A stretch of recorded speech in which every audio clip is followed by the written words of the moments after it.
Love the big games. Reggie Miller is one of my favorite teammates of all time because he's a winner.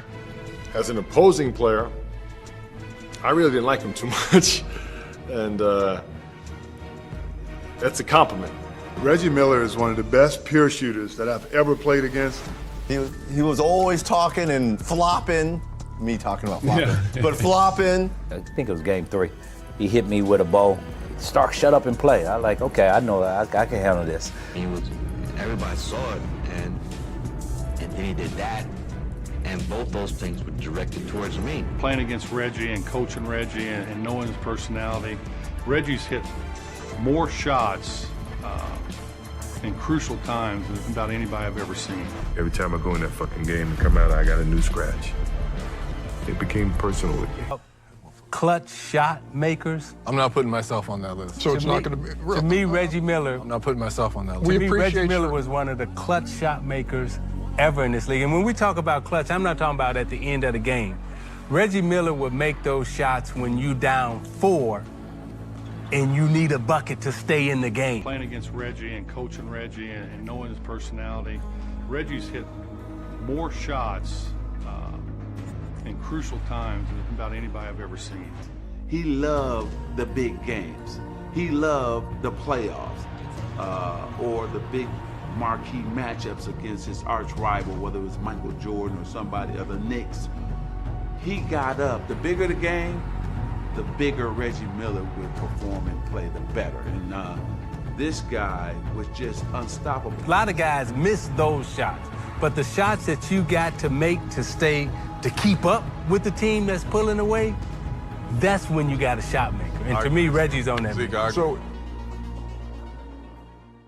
if I had to pick a team that gave us the toughest time in the East, Indiana was probably the toughest outside of Detroit. They were tough. Every time I go in that fucking game and come out, I got a new scratch. It became personal with me. I knew that I had to bring it each and every time I stepped on the court when I was going against MJ. Were you friends? No. On 3, takes it to the basket, and it's tipped in. Oh, and Reggie Miller came over and smacked MJ is upset about it, and I can't blame him. Yes, sir, he ran right into him, and we got a brouhaha here.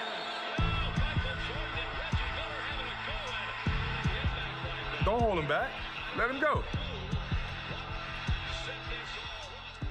Looking back over 18 years, you'd have thought that Michael and I, the Bulls and the Pacers, would have played more than once in the playoffs.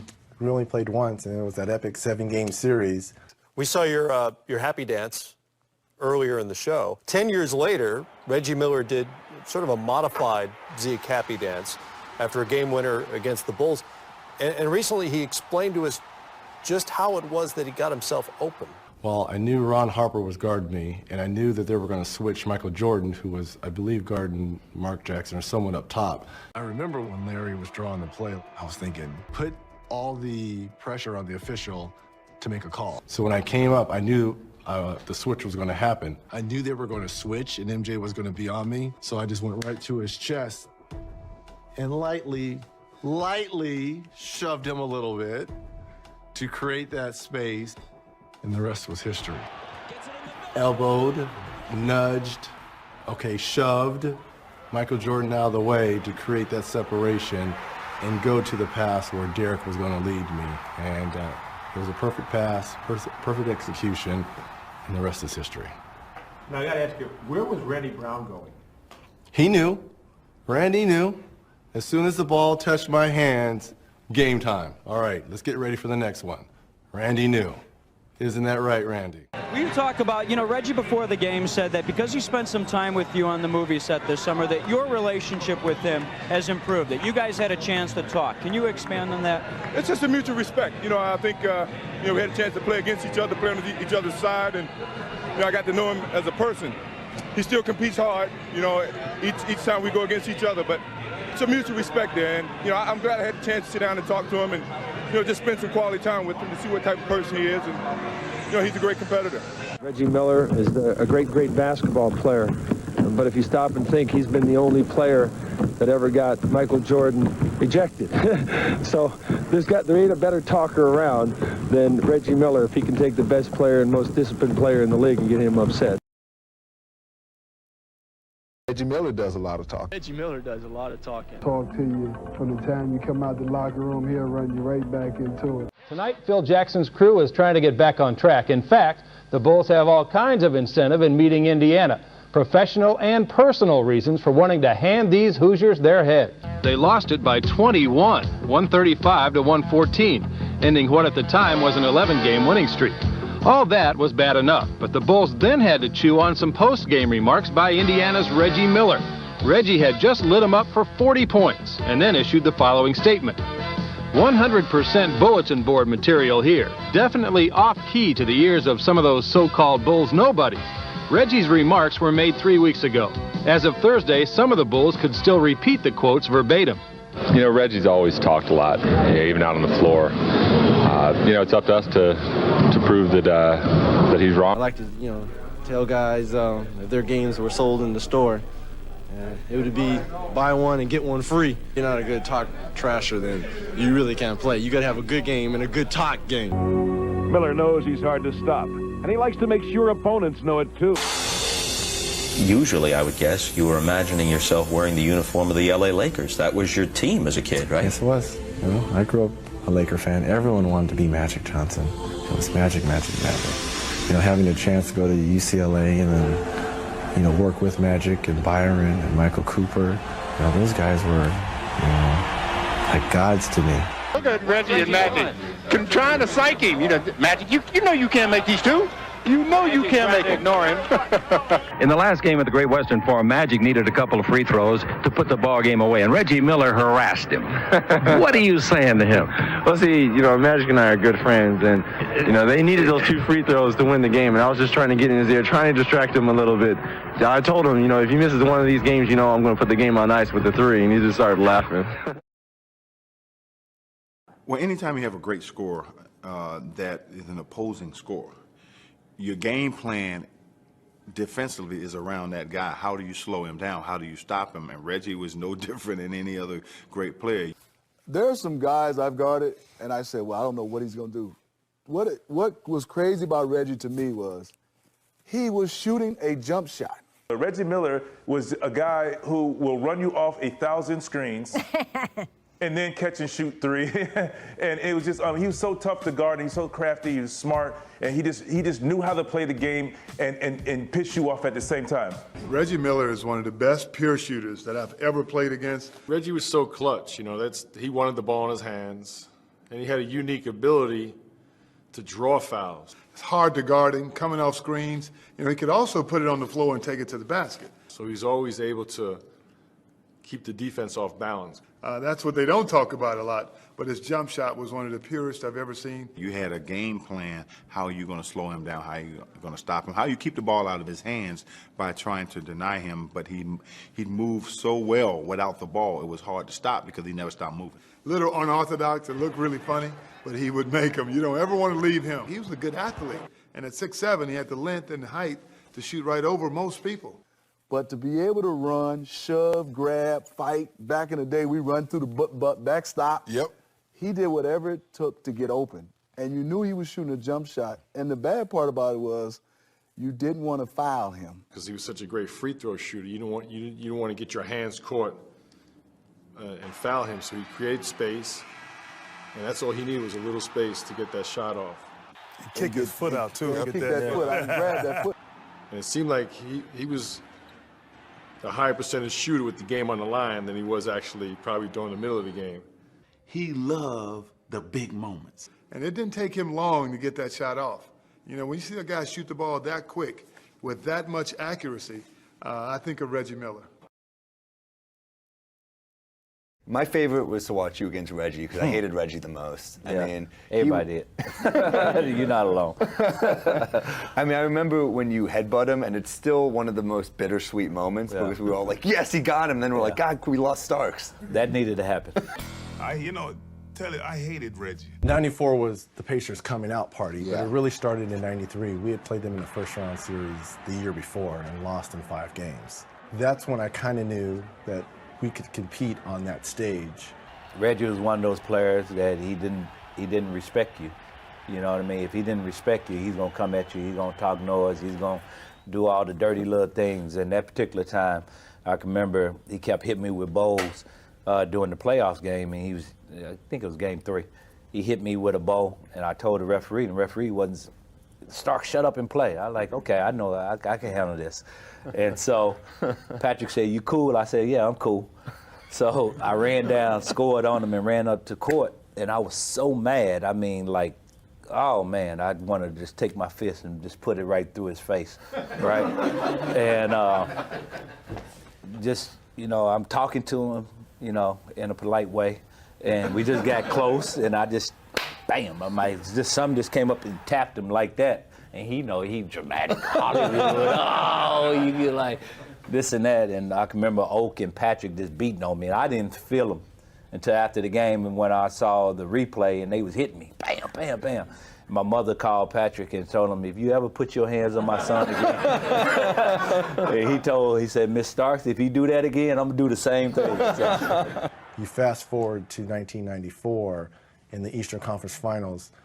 We beat Atlanta, who I thought was the #1 seed at that time. And now you're going against the #2 seed, the bullies on the block, the #1 media market, Patrick Ewing, Pat Riley, and the Knicks. And you're on center stage.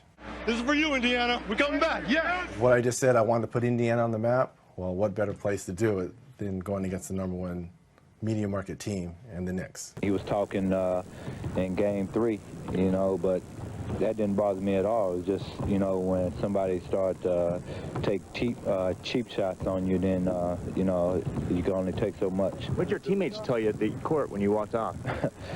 They told me it was a bad move on my part, which it was.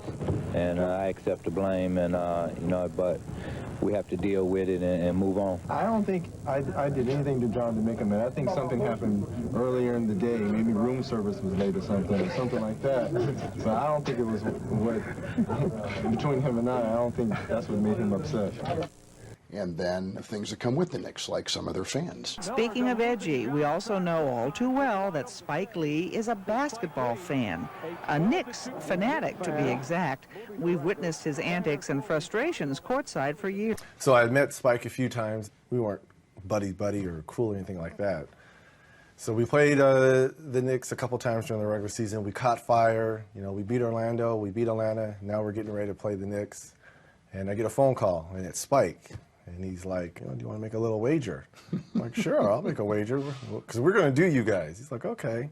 Well, what do you want? Well, you know, my wife at the time, who was trying to be an actress, it's like, okay, well, put her in one of your, you know, Do the Right Thing movies. No kidding. Yeah, and if the Knicks won, he wanted me to go visit, at the time, Mike Tyson was in jail in Indiana because of everything that had happened to him. He wanted me to go visit Iron Mike. So that's kind of what set the stage between he and I. 25-point fourth quarter. Swings away and hits. 39-point game, June 1st, 1994. What do you remember from that game, and I guess in particular that quarter? You talk about out-of-body experiences. That might have been the 3rd or 4th time I've had that feeling on the court. Miller open again. I'm going to either shoot my way in, I'm going to shoot us out. I hear, you know, who were on the sidelines, you know, man, you're going down, Indiana Hicks. I'm hearing all this. I'm like, okay, I'm going to try to shoot this ball every single time just to make a point. Look at this shot, and he hits it. It's a three-pointer for Reggie Miller. Well, I started to make my first couple shots. It started that 4th quarter, and I started to look over at Spike a little bit, and he was kind of, things started to come out my mouth. And Reggie Miller in an animated discussion with Spike Lee. The looks, the taunts. Who again is staring in the direction of, yes, that man. You know, the finger pointing, grabbing, choking, and magic was born. It was just like, he just snapped, you know, grabbed his privates, you know, it was very public. I mean, it was, everybody saw it, and then he did that, and both those things were directed towards me. I got tired of hearing his damn mouth. And, you know, like, you know what? It's entertainment, and you pay good money for these seats, but you ain't gonna talk to me any old kind of way. somehow he was unleashing his wrath against me. Felt like I was playing or something. Did you ever wonder if he hadn't been sitting there and egging you on, if your performance would have been that good? Or did that fuel it? I think it kind of fueled it, because when I started to make some of those crazy shots, you know, I almost made one from half court. I'm like, this is like a video game that's going on right now. If it wasn't for the looks and the antics, it probably wouldn't have been the same. What do your teammates say to you during timeouts? What were guys from the Knicks saying to you on the floor? They had to just be going, holy smokes. I remember Byron Scott and Sam Mitchell coming up to me with towels and fanning me down. I was like in a different zone. So in timeouts, Larry Brown would be talking and I wouldn't hear it. I wasn't hearing a word he was saying. I was just in my own little world. Let's just go play. I don't care what happens. We're going to do this. And yeah, so I was in my own world. Miller's dramatic display carried the Pacers to victory, announcing his arrival as an NBA star, turning Spike into a scapegoat for the Knicks' defeat. I'm on the front page, me being blamed for the loss. He is their biggest fan, and God bless him. Everyone should have a Spike Lee that's that loyal. The next year, you know, I did the same thing. Game that's seen nearly 60 fouls called. Actually, that is short of the record for both teams in the playoff game.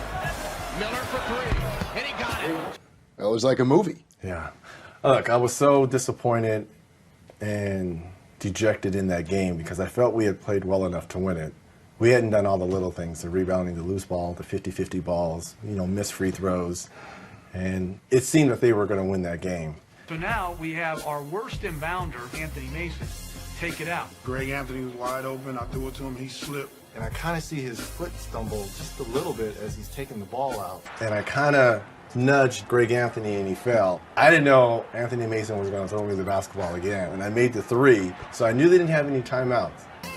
Reggie absolutely shoved Greg Anthony. It was the best chest pass from either team. Oh, he threw it away. Reggie for three. Boom, baby. It's a tie ball game. Unbelievable. In the heat of the moment, Sam Mitchell fouls John Starks. I think everyone got caught up in the emotion, including Sam Mitchell, because maybe he thought we were down one, but it was tied up. He fouls John Starks as soon as the ball comes in, and we're running up to him like, what are you doing? It's tied. I'm like, it's okay. It's all right. Because worst case scenario, we could score at the other end. If he makes both of these, we could score at the other end, and we'll just go to overtime and take our chances. I was kind of like in shock that this whole thing happened. At that time, I'm walking to the free throw line, and I'm thinking like, man, did this dude just did this? We watched John's eyes, and he wanted no parts of the foul shots. There's no way he's going to miss the second free throw. There's absolutely no way. Starks misses the foul shot. Ewing misses the putback.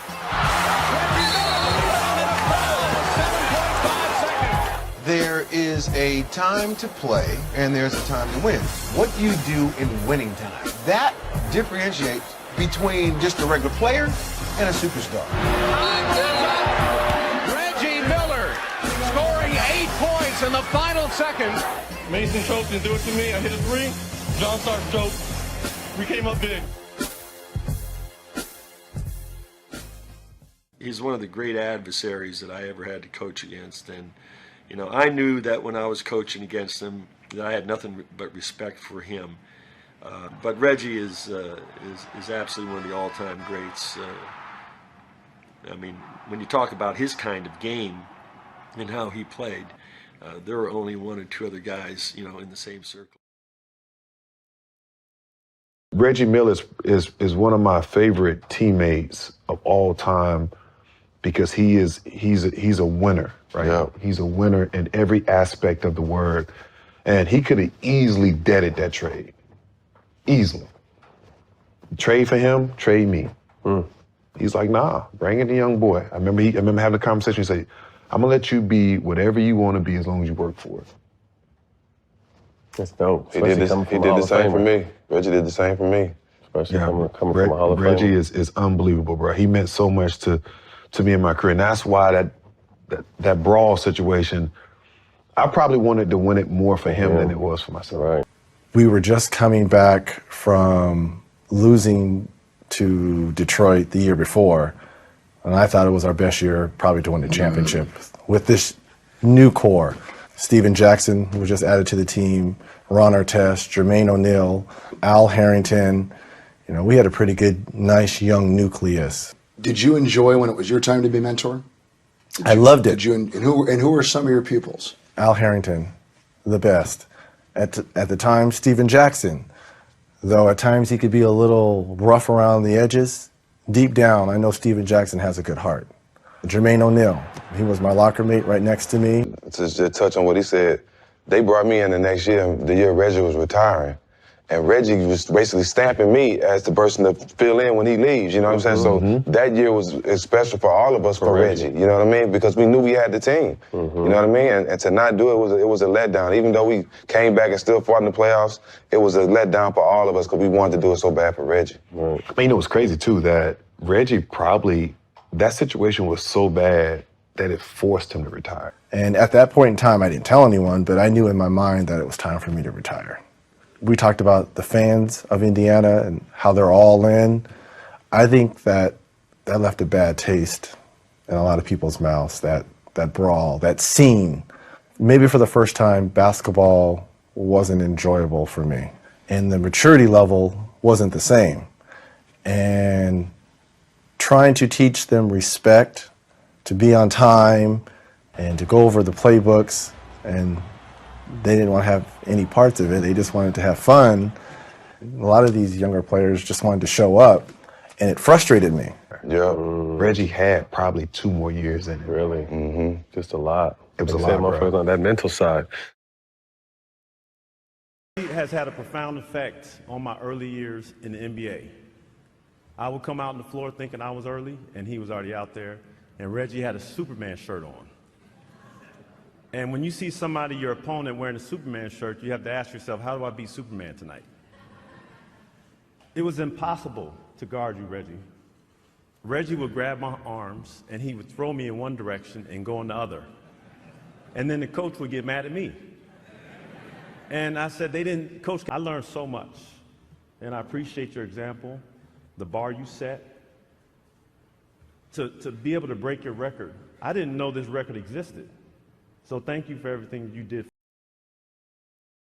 I saw back in 2007 they tried to get you to come out of retirement, and that the they was the Boston Celtics. And what was the process to figure out at 42 you could possibly join Garnett and Ray and Pierce and Boston?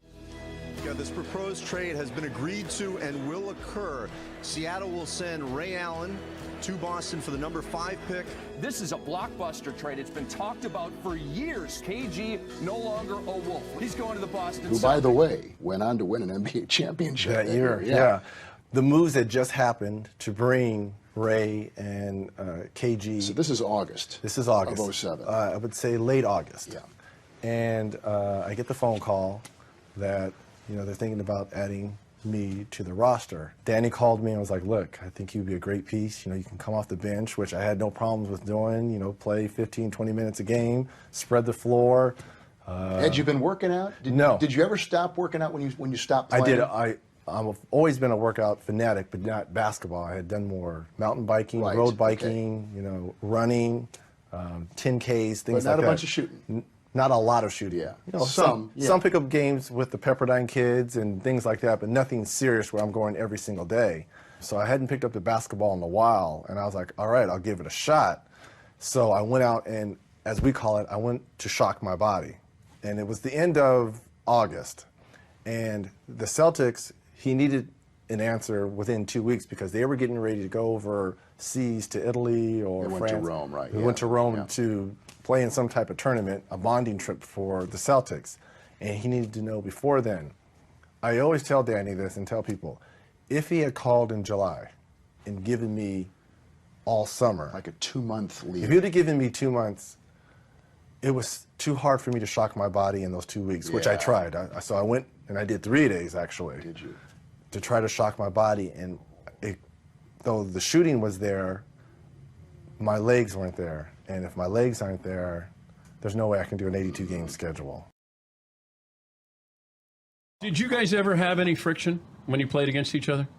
I didn't have friction with him. I had friction with Vlade, because Vlade was the instigator. He was always talking and flopping. Me talking about flopping, but flopping. So it was Vlade that I had problems. I never had problems with C. Webb, especially those great Sacramento teams. Yeah, I was a big fan of Reggie, but I didn't like him because he was always beating our teams. You know, like he was the catalyst. You know, I knew he was the one who's going to be talking junk, getting in the guys, and so he was a guy like you always wanted to play with. But when you're playing against him, you just hate him. He's talking junk. You saw what he did to the Knicks. You see him kicking out. This is the human kickstand I've named him because when he shoots the three, all that leg stuff that he complains about when we do games, he might have helped invent all that. The kick out that got him to the free throw line so often. Smitty, this seems to have struck a nerve with you. Let me tell you, when you're out in the Eastern Conference and we play 4, maybe 7, 8 times a year, we played in the playoffs. And Reggie, ultimate competitor. We talk about competitors, I mean, to the 10th degree, because it was grab, hold. Reggie would do whatever. And you're not. I didn't do as much. Yeah. And I've always said, I tell kids, the endurance of Reggie Miller is phenomenal. I mean, he can run off a screen, get it, run back off a screen, run off, and then still have the legs to shoot the basketball and shoot the basketball the same way. Even though it was a different type of form, it still came off the same way, whether he was kicking, whether he was off balance, and there wasn't a lot of dribbling. Right. He was taking one dribble or no dribbles and still being able to shoot the basketball and still had that same endurance in fourth quarters and after 82 games in playoffs. How did you prepare for him? Well, I think the one thing was I always wanted to send him to come off this way. Well, what I mean is shooting it off his left shoulder, because I thought off his right shoulder, he was real good at being able to take one dribble and get back to the baseline. I wanted him to keep it in his right hand to drive the basketball to make a play. But preparing for him, it was teammates, Grant Long, guys that were bigs that could switch out. That was the only way you had a chance, I thought, with Reggie Miller, to have a big that could switch. Now, did the coaches or the players, were they like, Reggie sending a limo for you tonight? Remember that? When? When did Lenny ever say, hey, to try to get you to guard him a certain way, he say, hey, Smitty, Reggie gonna send a limo for you tonight. He's gonna get 50 on you. How did he? My thought process, the best way to guard a Reggie Miller was to post him up and get him in foul trouble. That's what I wanted to do, to post him up and get him in foul trouble, to take away some of his aggression. One thing, Smitty, I guarded him a little bit too. And because he wasn't one of those guys that had the ball in his hands and make a play, he came off of screens. You had to really be disciplined and focus and lock and trail. And so with shooters, you don't want to give them any space. You want to be up on them. When they catch the ball, you want to be right there. And so as he's curling the screen and coming off, and as you're going by, that kicking that foot out, either way, whether he's coming off the right shoulder or left shoulder, it really became a challenge because you didn't want to get too close. It's like you want to do your work early. You want to try to ride him through the screen. But as he catches it and he's kicking that foot, whether from 3 or from 2 or whatever, it's like, well, they're going to call that foul on me. And it just he became unguardable in that sense because you had to get up on him. Well, they say going to call that foul. Kevin Durant was like with the first. Reggie was one of the first to me because if you were close to Reggie, he was taking him and Karl Malone.